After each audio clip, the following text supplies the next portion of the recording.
The Photowalk is a Loading Zone production. There's no assignment show today.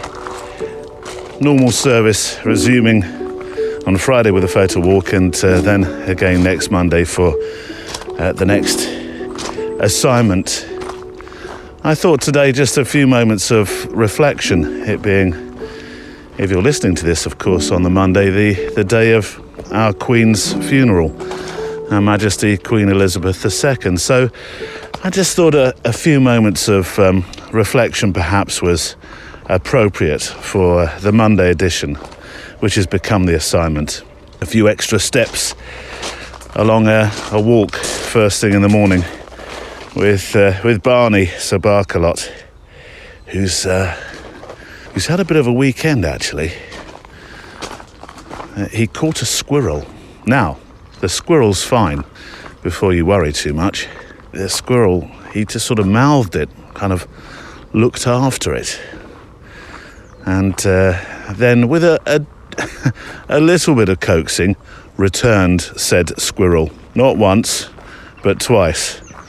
I think squirrel, or squiggle as we call them in our family, has learned his lesson and probably won't be returning. But yeah, a few moments of quiet reflection, a few steps along the path this morning, a letter and some thoughts from a guest who appeared earlier on this year who talked about photographing the Queen. And I thought that would be appropriate for today. So here's a letter that I think suits the mood of today, and it comes from Simon Blakesley. Hi Neil, I'm not sure if you remember, but you interviewed me about my serendipitous path to becoming an aviation photographer, the importance of photography, my life post-education career, and more specifically about how my dad, Royal Navy Fleet Arm photographer, no less, Peter Blakesley, was seminal to setting my photographic course from about the age of 10 upwards. It goes without saying that the passing of Her Majesty Queen Elizabeth came as a profound shock to many. My reactions of grief, sense of loss, and sorrow appear similar to those experienced by so many around the world. Wherever one lives or stands on their thoughts of constitutional monarchies, the loss of a parent or other significant family member is a shared reality of the human endeavour. In the midst of last week's destabilising news, I found myself drawn to my dad's albums from his Navy days. While I don't have many photos from this time, I found these images taken by Dad in Valletta in Malta in 1949. They portray then Princess Elizabeth and Prince Philip as they conducted tours and undertook shipboard inspections. Included is one of the photographer wearing his navy whites. And as I look back at these images that Dad made, I'm deeply moved by the youth and vitality that's reflected in the photographs.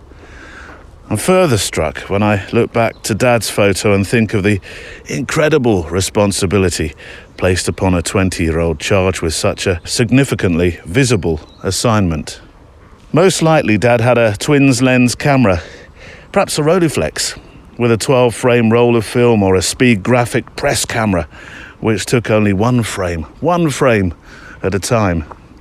No room for error, no excuses to the Chief Petty Officer for missing the shot, and no sense of the outcome until seeing the developed negatives in the darkroom and breathing that deep sigh of relief. Can you imagine those days? I'm really not sure I've got it. I can't imagine that kind of pressure. Whatever the case on that day back in 1949, 73 years on, Dad's photos brought me comfort, consolation, and a sense of pride on a day filled with heavy feelings. For me, they reassert the enduring and profound importance that photography can have in our lives and those of others. The photographs we make, while significant to and for the taker, in that moment may require decades to mature and reach their fullest potential and impact. And this is something we've talked about, isn't it, before? Because they do. It's that I wonder where that photo is often, isn't it? I've been through a few of those myself of late, Simon. Anyway, as he goes on to say, little could Dad have known the comfort, the sense of gratitude, the respect and appreciation for those who serve others that his photos brought me on the passing of Her Majesty the Queen. A true reminder to never, ever stop making photos, especially of those closest to us. All the best from Simon Blakesley.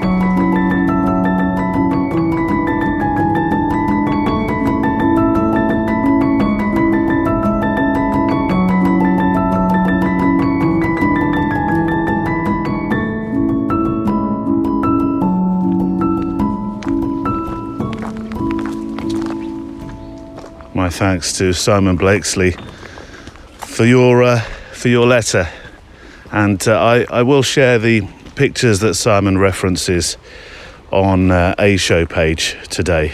Just a few thoughts really today on this day. Some from Simon, and then some to close from a guest who I featured earlier on this year, Rankin, the fashion, the portrait photographer, and his thoughts about photographing the Queen. Rankin, of course, is known as a cultural disruptor. He's known as a photographer who, it would be fair to say, and I'm sure he would concur, has a certain way of working and comes with, I would imagine, a deserved reputation, if you will. But there are some sitters that stop you in your tracks, I'm sure. Some sitters that are a once-in-a-life experience. And I think it's fair to say that Her Majesty Queen Elizabeth II is certainly that kind of wondrous portrait sitter. Yeah, I mean, it was a gift, really. I mean, me and the Queen is always going to be an interesting... Yeah. I'm going to, you've got to rise to those occasions. I was quite lucky as well, because I think that them allowing me to do it was, definitely a risk, because I'm not, I've not got the best track record with heads of state or prime ministers. But yeah, no, I mean, what a gift to be able to photograph somebody that's so incredible as well. So, I mean, the thing that was really important for me was that I really researched the Queen, and you did, yeah. It was kind of quite a few years before the kind of Queen's sort of, what's the right expression for it, safety, bubble was burst, and people started to know what she was more like as a person. But I researched her, and one of the things that really occurred to me when I researched her, and it was quite a basic thing, was as a human being, I realized that her uncle essentially had kind of given her a life sentence of being the Queen. And if he had continued to be king and hadn't followed his own personal journey of abdication and, being with the person that he loved, then her father would never become king, and then she would never become queen. And I think that essentially, at the heart of a human story, that kind of understanding of, wow, you really have been put in a position that's absolutely wrapped up in so many problems and so much history and so much and it's so confined. Yeah. I mean, and people talk about privilege, but actually this person's been born into a situation where they've got no recourse, no option at all, really. Because if she'd abdicated or she'd done anything, that probably would at the time been, the end of the royal family. So the responsibility on that person's shoulders to me just seemed so massive. And then I'd never really seen a picture of her smiling, but I'd read so much about her having this really wicked, very sharp sense of humor. So the thing in my head was that I wanted to somehow capture that, but also create a surface of this perfection. And then I wanted to have the Union Jack in the background as a kind of nod to the Sex Pistols and Jamie Reid. So, because obviously in my head, I was a kind of pseudo punk. It was the combination of those three things were what sort of brought me to the shoot. And then she just didn't disappoint. She was just exactly kind of sharp and funny and witty and self-deprecating, but kind of really powerful. It was a really amazing 4 minutes that I got to spend with somebody whose humanity I just couldn't I couldn't really be critical of it because I couldn't. The ability as a human being to take all that on your shoulders and live with that and be the person that's like that, you cannot, as a human, another human, not admire that. Yeah. So I just had a massive, incredible admiration for her, which I've never really been able to be eloquent about. I think that's probably the most I've ever been able to be eloquent about. But that was what I went in, and that's why I think the image was successful, because I just really loved her as a human being, and I wanted to have that kind of that humanity in there, but I wanted to make it perfect as well. One of my favorite things is David Bailey, because I've always loved David Bailey. I just love David Bailey. He's the naughtiest, you know, he's the funniest, one of the funniest people I've ever met. And very naughty, very inappropriate, but very, very funny. And he said, "Oh, I like that picture of the Queen." And then he got to photograph the Queen, and he made her laugh. I just made her smile. He made her laugh, and I was like, Dave Bailey just went and outdid me. So, and I like that. I like that kind of competition. Yeah. You know, that's a nice, healthy competition. But yeah, I mean, it's you know, it's a privilege to get to meet a human being like that. A human being, like, wow, just so much power, so much respect. Well, in that way, I mean, you're not a photographer or a person who's liable to be starstruck. I can't see that would be the way you were. But I'm intrigued by I was frightened. Well, I was going to say, how did the dynamic work in that particular situation? Because usually you control the studio, you control the moment. I know it's conversation, I know it's a two-way process, but this was an entirely different dynamic.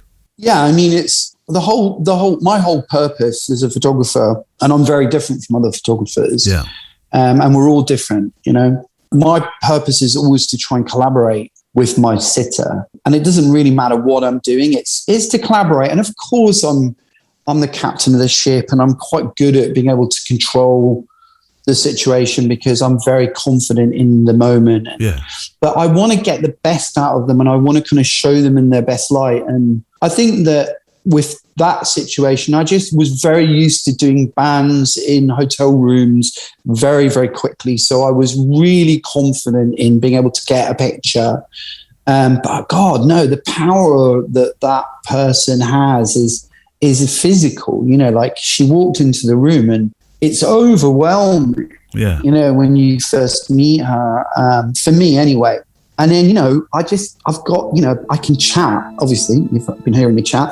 Yeah. So that's not unnatural to me. But no, I was definitely nervous. And my assistant, the reason she's smiling in the picture, and the reason it was a bit of a gift, is that my camera, halfway through, the sync lead fell out of my camera, and she just smiled and laughed.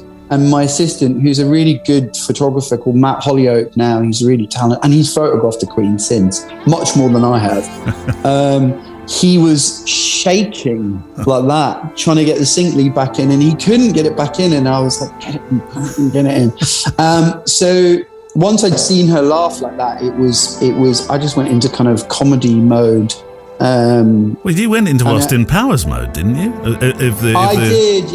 If the rumours to be believed. When I say Austin Powers, I just mean that kind of like parody. I mean, no one ever asked me what that is actually, which is quite funny. But that kind of parody of, yeah, baby, you know, like just the kind of the thing that photographers say. Yeah, you know, we get people to elicit a response, and it is to elicit a response. You know, a lot of the time it's to get a reaction, or, you know, so I just went into this like, I'm going to get a reaction from you, whatever. Yeah. So I'm going to do this until I get a reaction. And of course, I'm sure she knew that was what was going on and found it quite funny. But, you know, what was also funny about the picture is it got rejected originally, and they used a kind of much more mundane kind of image of her in the throne room, because we were in the throne room when we shot it, and it's not a very good picture actually, the other picture, and they because we were asked to present two, so they went with that as the official picture, which I think gets used somewhere. I think it might be in the National Portrait Gallery or something. It is, yeah. But then later they said, oh, we want to show some unseen pictures of the Queen, and they said, and we would like to use yours, and I got to use it, and then since then they've been very charming and lovely about being able to use it for whatever I want. And as I said, you know, there are people that you meet that genuinely I've just got so much respect for, and she's one of them, like beyond her being the queen. The voice of Rankin, who spoke with us on the podcast earlier on this year. And that's it for this short, I suppose rather reflective edition, which goes out on the morning of the funeral of our Queen, Her Majesty Queen Elizabeth II. A short while ago, we had some swans fly towards us, and the swan is a very revered bird in this country. It is illegal, I think, by royal decree to either hunt or eat swan or poach swan. Pretty sure of that. So there's some sort of, not so much tenuous, but there is a connection in this story with today's events. But Barney, of course, as I said at the start of the show, he's finding his adolescent pause, as it would be, for chasing and actually catching up with animals now. Part of the process, I'm told, part of the process. But yes, some swans flew, they were flying directly toward us, and I thought they're a bit low. And there were the adult swans, and with them, are they cygnets when they get more mature? What's that stage just between the grey cygnet plumage and when they turn fully into adult swans? Mature swans, anyway. I've watched them grow over the last months round by the lakes. And as they came in, I thought, hang on, the swans are going to land on the water, but those cygnets look a little bit higher. And they landed literally feet in front of us, 2 cygnets, in rather unmajestic fashion. They had they had to stop very quickly. It was like watching aircraft land on an aircraft carrier, aircraft that are used to usually having a little bit more space to leisurely come into land. Sudden stop, right in front of us. Barney had no clue what to do. He went very alert, and I thought, hang on, this is not a moment that I want to witness. And there was a kind of a face-off, a loud hissing, an adult swan that came briskly toward us, and then Barney fortunately backed off and came to sit by my ankles, and we made a bit of a hasty retreat, didn't we, Barnes? I think large swan versus small squirrel. Anyway, that's it for this particular episode, a shorter one, but one I really wanted to make. I didn't want the assignment to go out today. It didn't feel appropriate to have, if you will, normal programming.